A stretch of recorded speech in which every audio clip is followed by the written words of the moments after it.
It's my privilege to introduce our speaker this morning, Professor Sir Tony Hoare. He's had a very long and distinguished career in computer science. He started his academic studies in the UK and in Russia in the 1950s and joined Elliott Brothers in 1960, working on a number of projects, a successful one on Algol 60 and a less successful one on operating systems, which actually motivated much of his research about the effective construction of programs.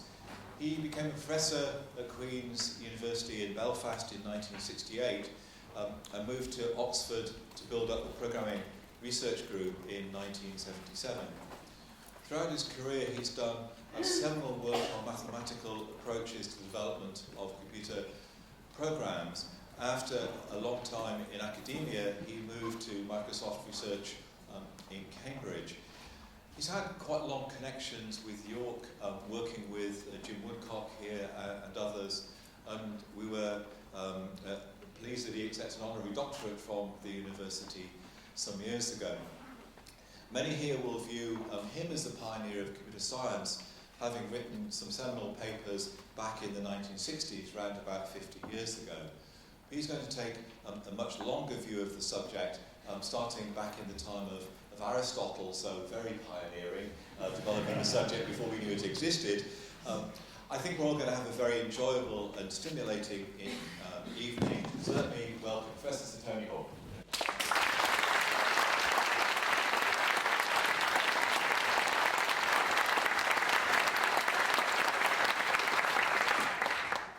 Well, thank you very much for that kind introduction, and for the invitation to deliver this lecture. I don't think you made a single mistake in your account of my life, but perhaps I will just like to add one item that I have actually read Aristotle in Greek. So, really proud of it. Aristotle, I expect you've all heard of him. He founded not the academy, but the Lyceum in Athens, and was director of it, and probably the principal lecturer.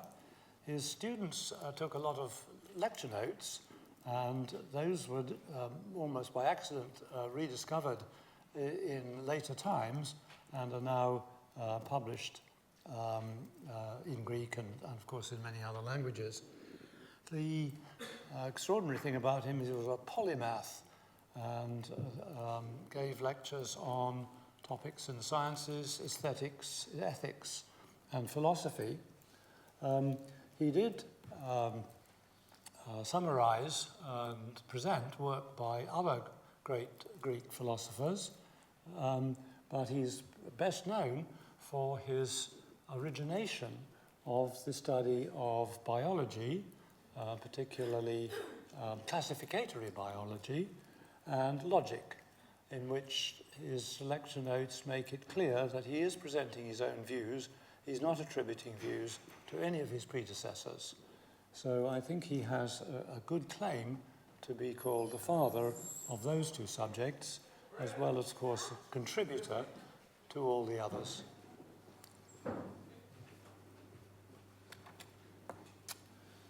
Like all branches of science, the study of logic starts with the listing and defining of the notations and the range of concepts that constitute its subject matter.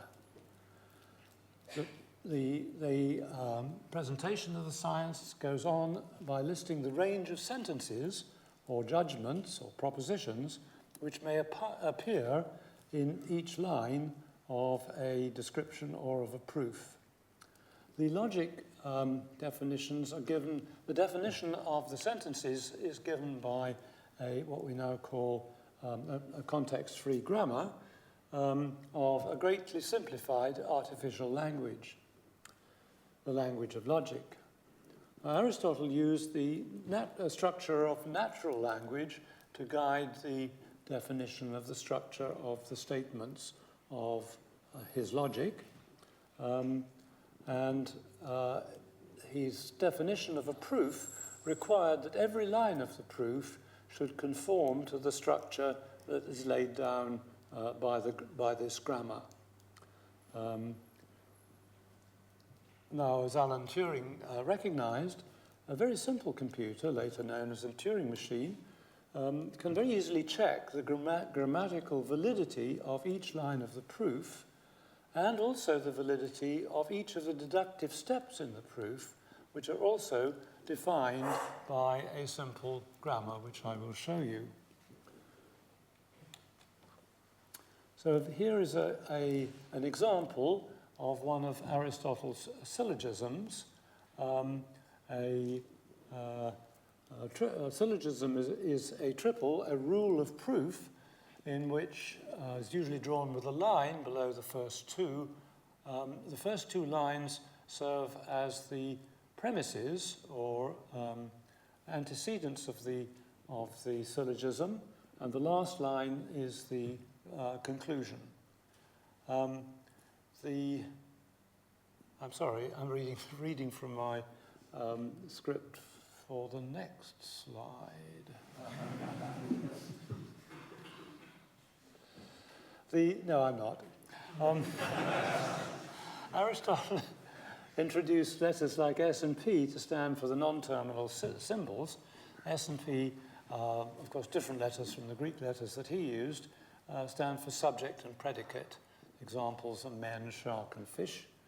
And P is the predicate of the sentence. We'll use simple examples like our mortal, our fishers, and our sea dwellers.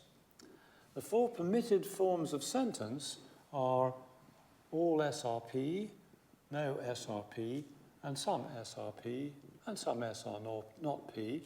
And those were later given the abbreviations A, E, I, and O.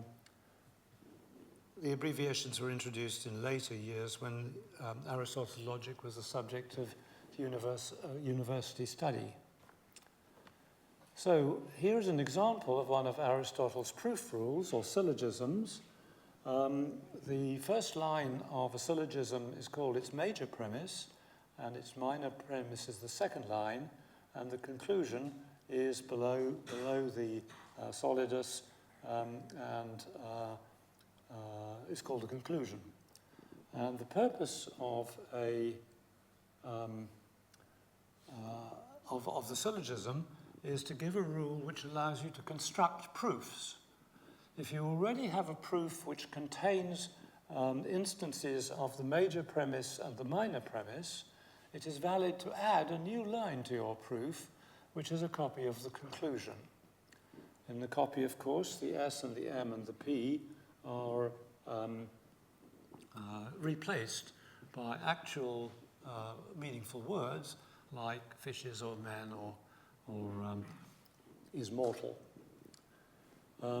as is shown at the end of the slide.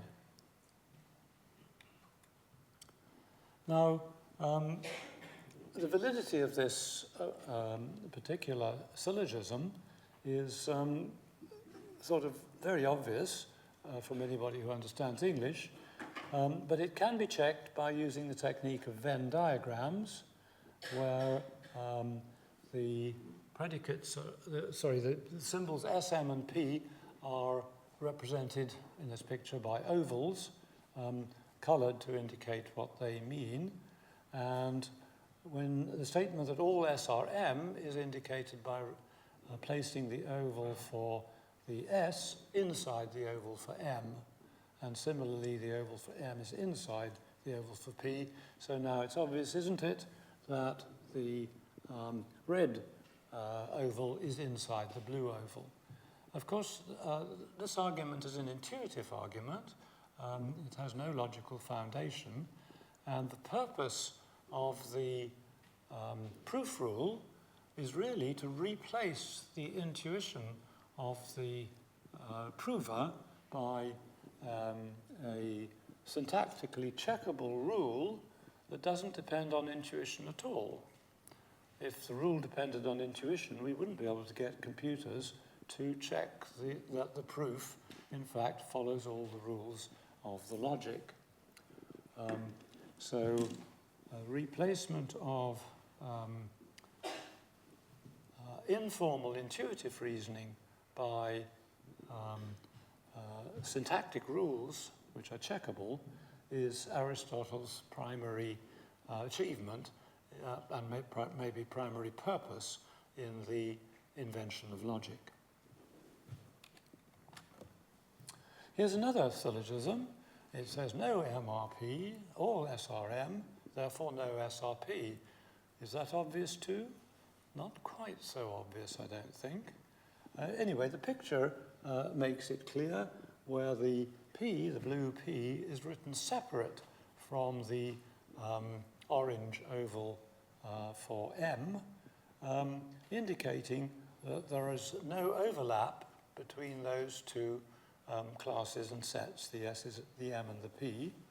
And the second premise states that the red oval is inside the orange oval, and obviously, therefore, it is also completely disjoint and separate from the blue oval. Now, our third one. Here we've got a sum clause. All the premises are as before, all MRP, some SRM. And I draw that by allowing the red oval to overlap the orange oval and put a plus sign in there to indicate that that particular set is not empty. And the conclusion, some SRP, should follow from contemplation of this picture. Well, there are 24 syllogisms, and I'm not going to go through them all. If you were a university student in Europe in the Middle Ages, you would have had to go through all that list and learn what they were, and to be able to make arguments which used these syllogisms, and to be able to name what the syllogism was. Modern logic, I'm glad to say, is rather simpler.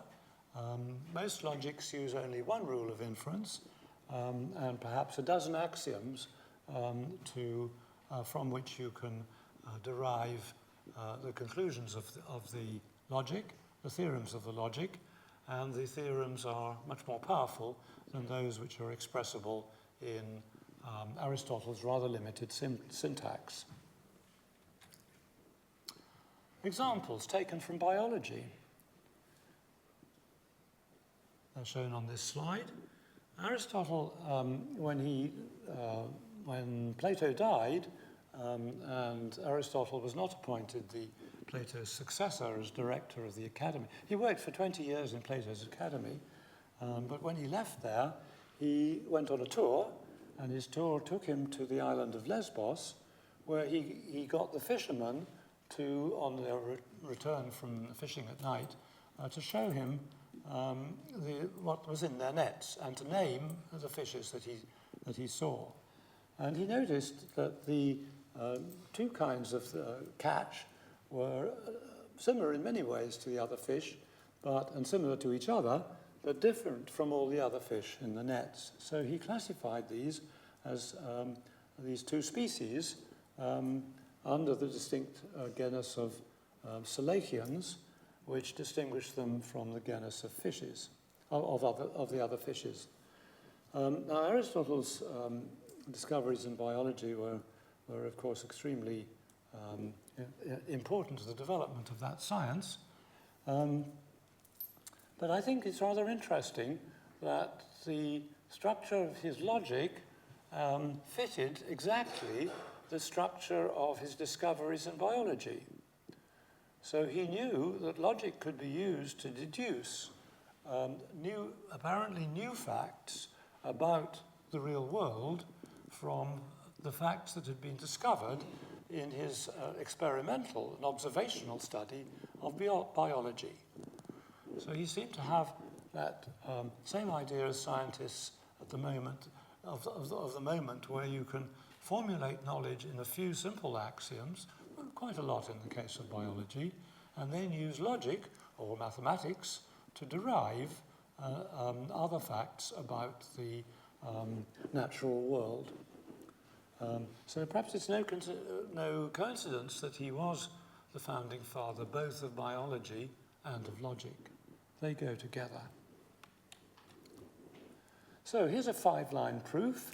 Of course, proofs are much larger than 3 lines, and they got by applying syllogisms, more than just one syllogism, but rather a whole chain of syllogisms in which each line is either a premise or it is a conclusion of two statements that occur earlier in the same proof. You can't have cyclic proofs, but otherwise the syllogisms provide you a pattern for constructing a logical and sequential proof.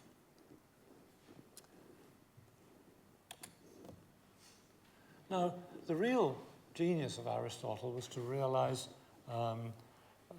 what the nature of logic was, what the nature of valid reasoning was, which was completely different from what the ordinary man in the street in ancient Athens would ever have believed, and probably the man in the street of today too. He realized that the validity of the proof depends only on its syntactic form. And it does not depend on all those other things that influence the opinions of people, like what is the subject matter of the proof, what is the desirability of the result of the proof. You're much more inclined to believe something that you want to be true than something that you don't want to be true. What about the person who's presenting the proof? Surely that influences you. If you like the fellow who's presenting the proof, you're much more likely to believe it. What about the truth of the premises? Well, this is a little bit more tricky. Supposing one of the premises that are used in the proof is actually not true. Well, then the proof can still be valid, and the conclusion is a valid conclusion of that proof, although, of course, the conclusion may not be true because it's based on a premise that's untrue. And finally, the validity of proof is independent of the truth of the conclusion. Because if you've got a false premise, then the proof can be valid, but the conclusion can be false. There are really 5 very different properties from those that are evident from the psychology of the human being listening to the proof. The validity of proof is an absolute property of it, independent of all the things that matter when human beings are trying to prove something to each other. So, because of the syntactic nature, computers can very easily check the validity of a proof according to given deductive rules. And of course, in principle, computers can discover new proofs by just using the syllogisms to add new conclusions to the proof dependent on any 2 of the premises that already exist in the proof.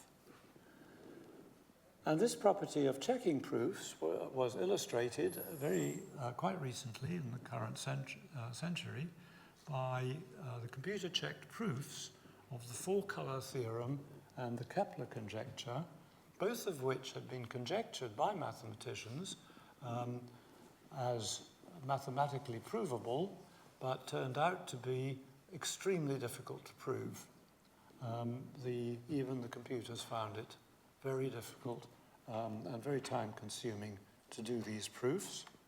I'll tell you a little bit about them. The 4-color theorem states that if you have a map on a plain sheet of paper, to colour each side, the task is to colour each side of all the borders of the states in that map differently, so that 2 touching states do not share the same colour. This makes it easier to see what the boundaries are. For example, the left diagram contains 4 states, and it needs 4 colours. Do we ever need more than 4 colours? the four-color theorem tells you that you do not. Now, because the ways in which states can be, in which the map can be drawn, the boundaries between the states can be drawn, varies a lot. I've given you one example of 5 states, which was obtained when the state of Texas split into 2. And although there are 5 states, it can be colored with only 3 colors. So, as it were, the problem gets easier in this particular case when the number of states increases. Do you know why Texas split itself into 2? Well, they thought of splitting themselves into 2. And apparently the Texas got very tired when Alaska joined the United States about the Alaskans boasting rather too frequently about how big their state was.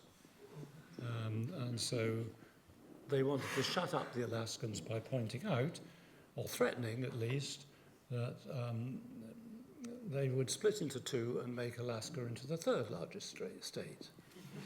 I don't know whether that was successful. So the four-color theorem, more seriously, it was proved with computer assistance, but required a very long proof, a human part of the proof, to make sure that the computer had examined all the possible ways in which the states could draw their boundaries.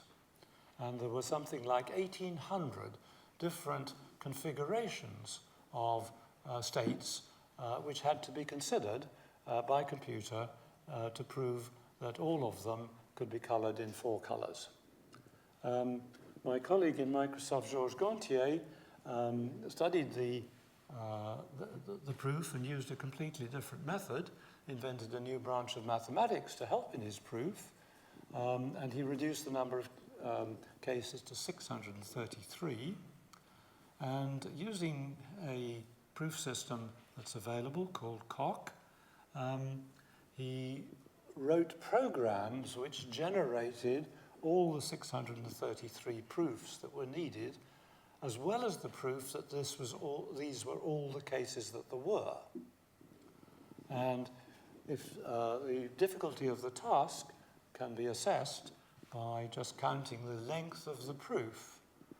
Each of the 633 cases took about 1 million proof steps to generate by computer, because it means it's better to get the computer to generate the proofs than to actually check them afterwards. Now, the other long-standing conjecture put forward by the classical mathematician Kepler was about stacking oranges in a limited space. And the way to stack the most oranges in a large container is illustrated by the way that a costermonger stacks them on a barrow, or the way in which they fall naturally into any container, each orange resting gently in the little gap left by the oranges below it. The proof of that was again originally done partially by computer and partially by human published proof, which was also again very long. The computer, the checking of the proof required recoding it. It took about 60 man-years to write the code that would generate and check this proof. And in the end, the program had to run on a very large data center in order to get enough power to check all the cases involved. These are heroic projects. But they illustrate how the ideas of Aristotle, the basic idea of the syntactic checkability of proofs, have reached a influenced actually the progress, the culture of mathematics in the present day. Mathematicians are beginning to accept something which naturally they rejected for a long time, that proofs could be acceptable as convincing demonstrations that the proof was indeed valid and that the theorem was true in the mathematics. In the second part of my talk, I will introduce a more advanced system of logical deduction, which is well adapted not to biology, but in this case to the measurement of land, surveying, and the making of maps rather than the colouring of maps. Of course, geometry is the Greek word for land measurement.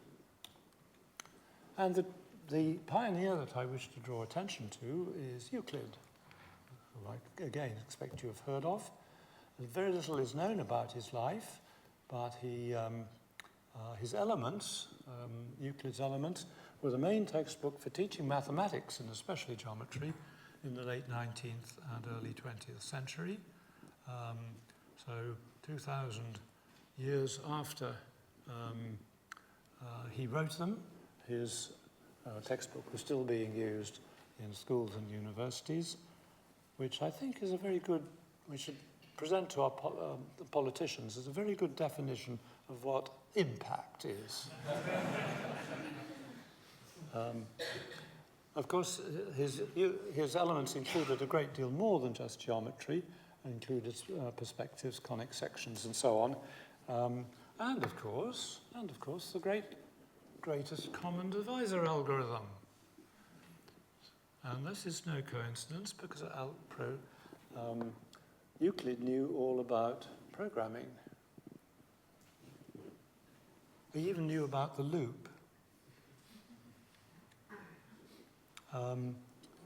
In fact, the proofs of Euclid were very different. The style of proof was very different from that of Aristotle. Aristotle's proofs were concerned with static facts, facts which were, as it were, true at all times, and all you had to do was to reveal them. So very much the Athenian tradition of philosophy, both in Plato and Aristotle, that they were searching for eternal truth, things that were always true, and not just things that were temporarily true in the visible world of the present day. But Euclid's proofs were based on constructions. And so it was reasoning about the effect of drawing lines on a piece of paper, or probably with a stick in a flat area of sand in classical times. Each proof contained a construction which showed how to do something, how to build a picture with certain properties, and then the rest of the proof was proving that the constructed figure had the properties that you claim that it has. Now, Euclid's language for describing these constructions are what we now call a programming language. In fact, it has been used, the ideas are the basis of all the graphics programming languages that have ever been designed and implemented and used ever since. So if you have a screen anywhere in your vicinity, it was programmed using the constructions of Euclid. So he was not only the designer of the world's first programming language, but he also had the idea that the programming language should come together with a proof system that would prove the correctness of programs that have been written using the language. An idea that occurred to me about 50 years ago, but I should have attributed it to Euclid because he was the first. So, his first 5 postulates, the famous postulates, I'm going to concentrate on just 2 of them, number 1 and number 3. Notice that they don't actually say anything about the real world. They are descriptions of tasks that have to be carried out by means of a construction. And they describe the programming language which he uses to do the constructions. If you want to draw a straight line between 2 points, you can. Given any 2 points as the center and radius, you can draw a circle around the center with the given radius. And the 5th postulate is the famous 5th postulate about parallel lines. Then he accompanies this with 23 definitions, which are beginning to look a little bit more informal. A point is that which has no part. Quite a good definition describing what sort of things his geometry is talking about. You cannot separate a point into its parts. A circle, he gives a definition of a circle, and the center of a circle, which of course are words that have occurred in the 3rd axiom, and then some other things that we would regard as very standard mathematical definitions, like an equilateral triangle has 3 equal sides. Here, I will draw a picture of an equilateral triangle, and I will use the informal notation of marking the sides with 3 sides marked with the same symbol, it's a yellow post-it notice, to indicate that they're equal. Now, here is a picture of actually drawing a circle around a given center and a point. And the definition of a circle says that all points in the circumference are an equal distance from the center, and therefore I've marked the 2 radiuses of this circle with the same flag. Then he has 5 common notions. 2 things that are equal to a 3rd thing are equal to each other. We call this the transitivity of equality. If equals are added to equals, the wholes are equal. We call this the substitution of equality. Things which coincide are equal, that is, everything is equal to itself. That's the reflexivity of equality. And the whole is greater than the part. Not very difficult to believe, those. Now, book 1 of the Euclid's Elements has 48 propositions, and they were usually entitled, their titles usually started with the word to, because really they were subroutines. They were subroutines which, if you wanted to use them, you could call that subroutine and use its conclusion, use the conclusion of the proof as a property of what you've just drawn. So I'm going to concentrate on theorem number 1, to construct an equilateral triangle with a given side. Well, there's the given side. I've drawn it at the middle of this slide, and I can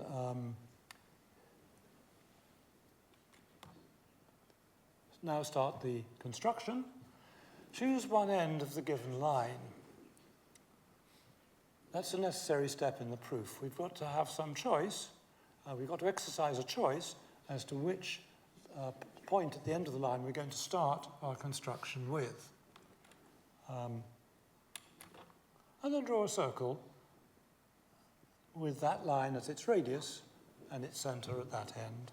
Is anybody familiar with this proof? Right, good, very different culture. I asked the same question in Poland, and everybody put their hand up. But I'm sure we've learned something useful instead. So, let's see. Then you do the same with the point at the other end. Can you see the proof the construction beginning to emerge from this picture, it's necessary now to select one of the 2 points at which those 2 circles intersect. And I will choose the top point and call it C. When you choose a point and you call it something, this is very similar to what we nowadays know as an assignment. He did make a good practice that within each subroutine, all these variable names, like C, standing for points and lines in the construction, are local to the subroutine, and they are assigned only once. So his language was a single assignment language, in the modern sense of the word, a forerunner of a functional programming language, which is also single in assignment. Now choose one of the ends of the originally given line, as I've done, and then draw a line between them. And finally, do the same thing on the other side. And the claim is that that is an equilateral triangle. And here is the proof. The radii of the two lines marked with the equal sign are equal because they are both radii of the left circle. And in order to justify this, you quote definition number 1. So here we have the modern technique of you're having to declare with each line of the proof the reason why you think that line is true. Well, it's a very symmetric diagram, so let's try marking the 2 lines, two of the other lines, which are both radii of the right circle. Again, their equality is justified by the definition of a circle. And finally, we conclude that all 3 lines are equal, which is what we set out to do, QED, as they say, because of common notion number 1. 2 things which are equal to a third thing are the same. So notice that every line of the proof is justified by appeal to an axiom or a principle of reasoning that has been laid down in advance. This is the same characteristic of mathematical arguments and logical arguments that Aristotle introduced to the world some years before.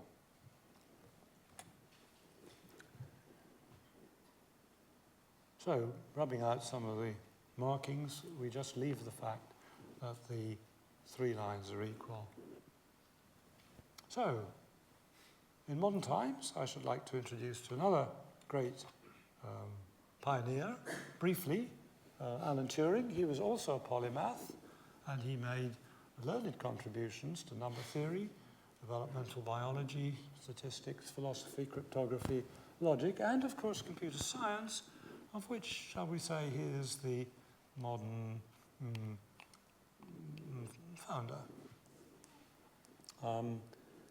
He invented a logic for programs, which was rediscovered many times, by, for example, by von Neumann about the same time, Peter Nauer, Bob Floyd. I didn't rediscover it, although I do have my own logic of programs, which people have called Hoare logic.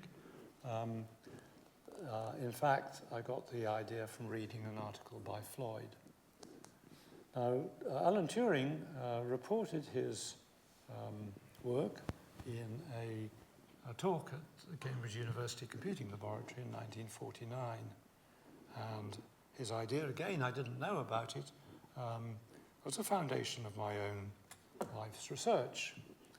Now, here I'm going to explain Turing's idea in a form which harks back to Aristotle, where my basic judgment, the basic propositions, have 3 parts, a P and a V and an R, where P is a precondition for the performance of an action V with the result R.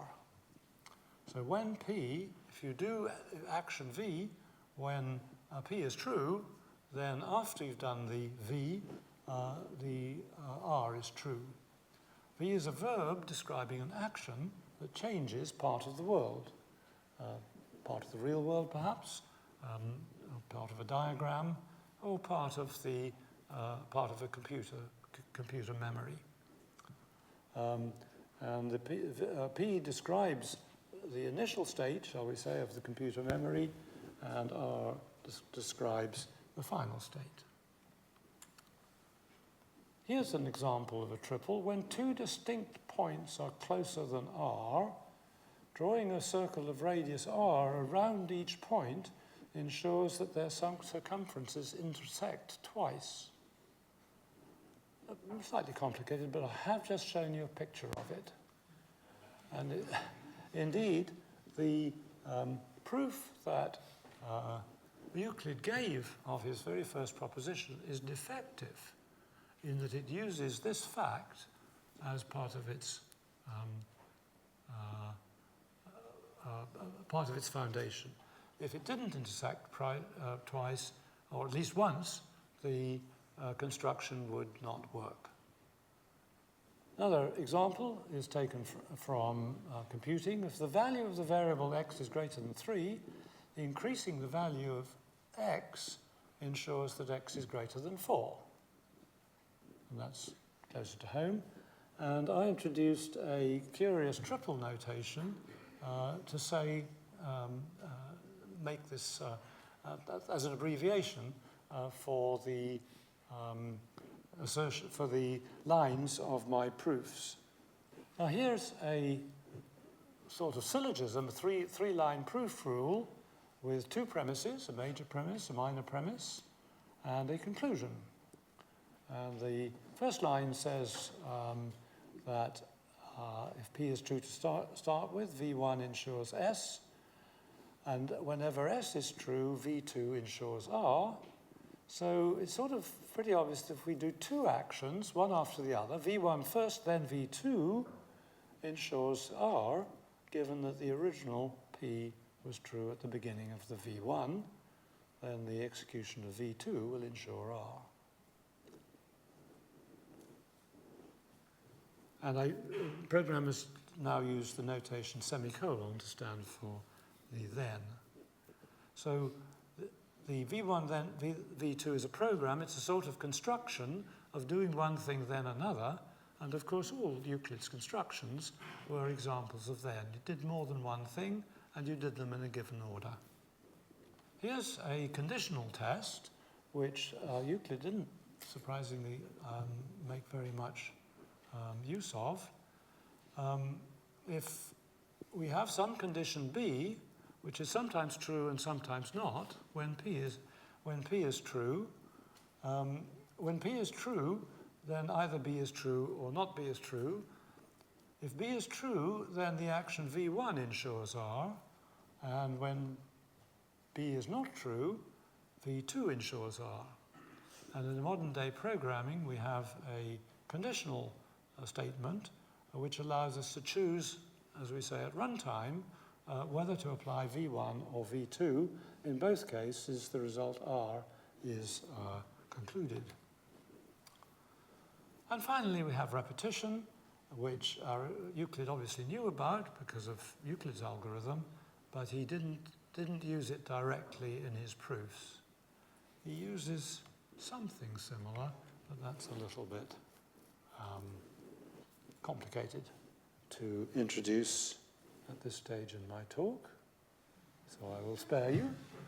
However, my conclusion is, it's not a logical conclusion, you may be glad to hear, but it's, I hope, a convincing conclusion that computer science is worthy of recognition as part of the ever-expanding intellectual heritage of the human race. Join us all. Thank you very much.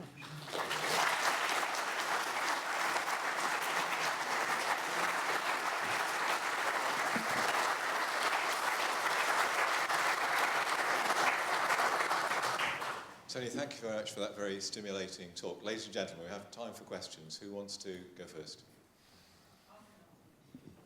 Lovely talk, Tony. You mentioned, I mean, as you sort of illustrated, there's been a huge amount of traffic from mathematics to computer science all through the years. But as you said, it's been surprisingly slow that mathematicians have sort of taken on the techniques of computer science in the sorts of work that they do. So I wondered if you had any thoughts about why that was. Is there something fundamental? Is that just sort of conservatism, or is there a reason why computer science hasn't sort of had so much of an influence on traditional mathematics?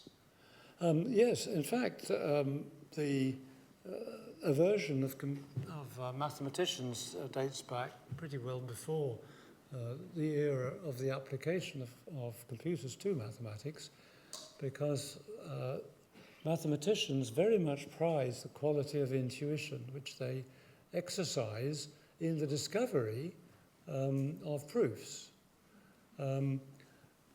Mathematicians don't treat proofs the same way that computer science treats them, as a way of proving programs are correct, because very often the conjectures that the mathematician wants to prove has a very strong intuition that it is in fact true, and mathematicians read each other's proofs not to check them, but rather to find out how it was done. They're looking at the constructions behind those proofs rather than merely checking the truth of the conclusion. So nobody really doubted that 4 colours was going to be enough to colour a map, but the mathematics that was used to prove it is independently interesting. So people can look at Georges Gontier's work and use some of his techniques to prove other things.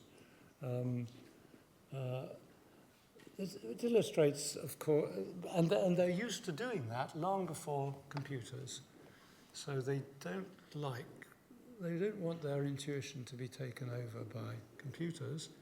However, I think every computer scientist who knows how difficult a computer finds it to prove things actually has a greater respect for mathematicians for having found proofs that have really stretched computers to the limit and beyond.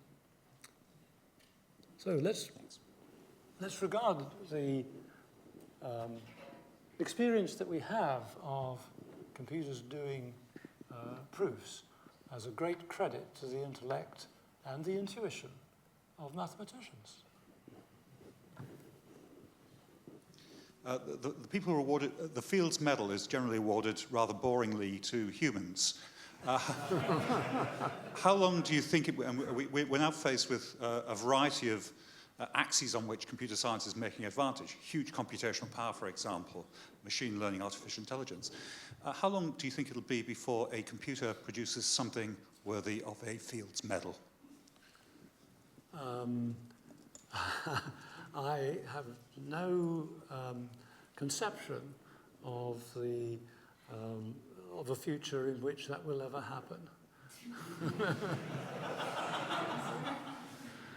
It is possible, because I know, and I think it's not very difficult to see, the brilliance of the people who construct these proofs may be worthy of a Fields Medal. It is a very difficult and extremely arduous work to persuade a computer that a proof is valid. And as I say, it took 60 man-years, 23 people, all of whom have now signed the published paper by Tom Hales, which reports this proceedings.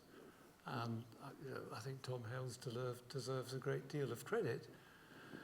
The mathematicians aren't really used to collaborating on a project to produce a proof, and they've got 23 mathematicians to do so, and very hard and not altogether unboring work it is. Very good talk, thank you. You talked about the intuition of mathematicians and the logic of computers. Do you ever think computer science will get to a point where it can have intuition for itself, artificial intelligence? I rather feel that the word intuition is not one would readily apply to computers. I find it difficult to imagine an experiment that would check that a computer had intuition. I mean, it's like wisdom. Do you expect a computer to have wisdom? Do you really expect them to have knowledge, even? Yeah, but computer scientists have an intuition. Computer scientists can have that intuition, yes. Yes.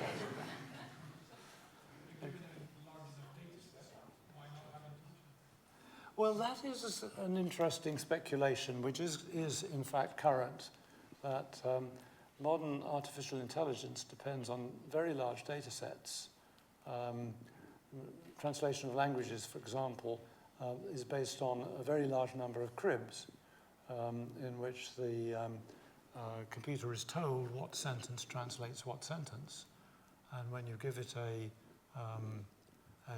sentence to translate, it uses some pretty sophisticated mathematics to construct Markov model, hidden state Markov models, deep neural nets, they call them, in order to select a sentence, or rather, in order to construct the probability distribution for a Markov chain that will construct the translation. It's very clever. I actually published my first paper in machine translation in 1960, and in those days we were just using syntax analysis, whereas modern computers don't even bother with the syntactic analysis. They go straight to, and in a way this is much more like the way that human beings seem to be learning and using languages. They're not using deductive logic to decide how to structure what they're going to say next. They'd take a very long time in saying it if they did. Thanks for your talk. Yeah. And in geometry, a lot of proofs have been done on Euclidean geometry. Yes. And these proofs and the principle, do you think they can naturally extend to manifold? To what? To manifold. Manifolds? Yeah. Ah. On the surface geometry, like a Riemannian I manifolds. don't know. There has been a recent proof of whose conjecture about the manifolds in 3 space or 4 space? Sorry? Poincaré's conjecture.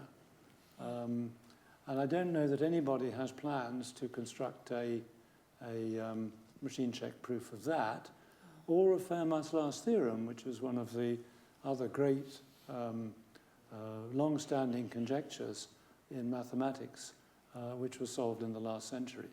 A very long proof, but I don't know of anybody. Because I know there is a lot of arguments about the use of suitable metric. Suitable? Metrics, yeah. Sorry, could you? Suitable metrics. Oh, metrics, thank you. To measure the distance, for example, there is a lot of different ways have been used on the manifold measurement, the distance measurement. So this maybe have difficulties to... I'm afraid I'm not the person to ask about manifolds. Thank you. Manifold expertise, but not manifold per se. Question here. What is your contribution to computer science that you are most proud of?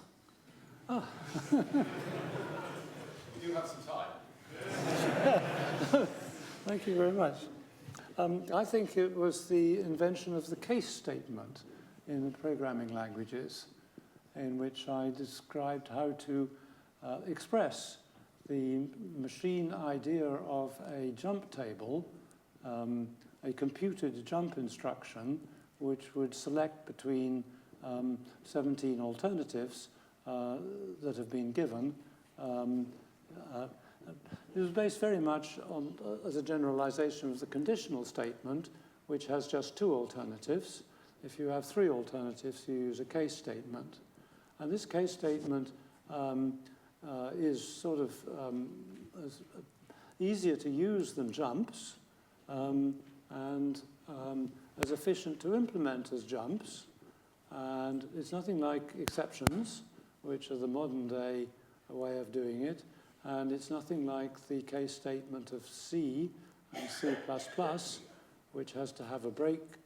Well, you know, it's really a way of making these choice of cases very obvious from the syntactic text of the program, makes the program easier to understand, and has no penalty in the implementation efficiency. So it really didn't have any disadvantages. So I think that's nice, you know, at least, at least there's no disadvantages. My next discovery was that in object-oriented programming, you should check the types of references according to the type of the value that it is pointed to.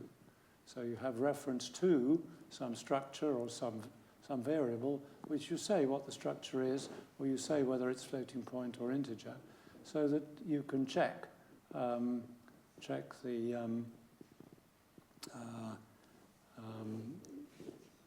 check at compile time that you aren't using a floating point number in an inappropriate way. I think without that check, object-oriented programming would have been effectively impossible. Then my third discovery was the discovery of the null pointer,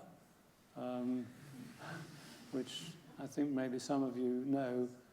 I count it as my billion-dollar mistake. Every year, the programming computer spends $1 billion on trying to eliminate, remove, test, or just suffer from null pointer references. So computer science, possibly more than any other science, draws from different fields. It's at the intersection of logic, psychology, mathematics, engineering. What can computer science call its own? What do we have that's unique? Well, I think going back to Turing, in computability, all respectable branches of science are based on an impossibility theorem. Quantum mechanics gives a very good example of a statement that simultaneous measurements of energy and position and energy are impossible. And we say that most functions, most mathematical functions are in fact incomputable.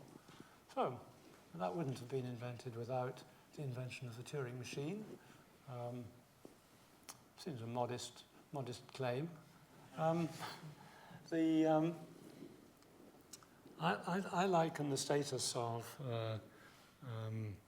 computing to that of statistics, which has a sort of similar academic history of being rejected by mathematics, and then finally, but used by scientists, and finally it has a respected place in the university pecking order. Somewhere above, shall we say, no.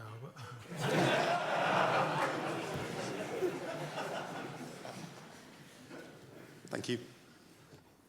Hi. So you started off by talking about Aristotle and all the things that he taught at the academy. And I just wondered if we're going to end up with computer science being the most important thing in all of those subjects. I don't think that is true. Computer science, if my analogy with statistics is right, it's similar to mathematics. It may say it's the queen of the sciences, but in fact it's the handmaiden. They use computers to achieve purposes which are at least as interesting as the computing itself. So the importance of computing science is, for most people, as a means to an end. I believe that it has a central core, sort of central core that I'm interested in is programming and is formalized as a verification of programs, and I think that is something that can be taught in schools even, but it has as much right to investigate its own foundations and to decide its own questions as any other branch of science. For example, computational complexity is not widely employed, but it is a very valid branch of something or other. Let's make it a valid branch of computer science before the mathematicians take it over. Okay, you said in your talk that right from the beginning with Euclid, the proof was there with the program. Where then do you think things went wrong after that? With the invention of the computer, of course. Euclid's pattern of proof and the structure of his arguments in the various books of the elements were the pattern that were followed even by philosophers, particularly the rationalist philosophers, Descartes, Spinoza, and Leibniz. They really wanted to base philosophy on axioms similar to those of Euclid. And Newton followed that tradition too. Newton used geometric arguments in his Principia Mathematica to justify and work out the consequences of his 3 laws of motion. He didn't use logic or even the infinitesimal calculus, which he had invented. He did not think that the infinitesimal calculus was sound. He thought it was a specious form of reasoning, and he thought that it wasn't fit for being written down or published for the benefit of posterity. So he didn't like formal calculations. He was using geometry. Leibniz was the person who really revived the idea of checking proofs mechanically. He said the same thing as I've said about Aristotle, that if you want to decide whether a mathematical proof was valid, all you had to do is to sit down and calculate. Calculamus, let us calculate, was the model by which mathematicians could agree which proofs were valid and which ones were not. Pretty good insight, I thought. Well, Tony, thank you very much for what's been a fascinating talk and to respond to these very broadly based questions. So can we close by thanking Tony for a very interesting evening?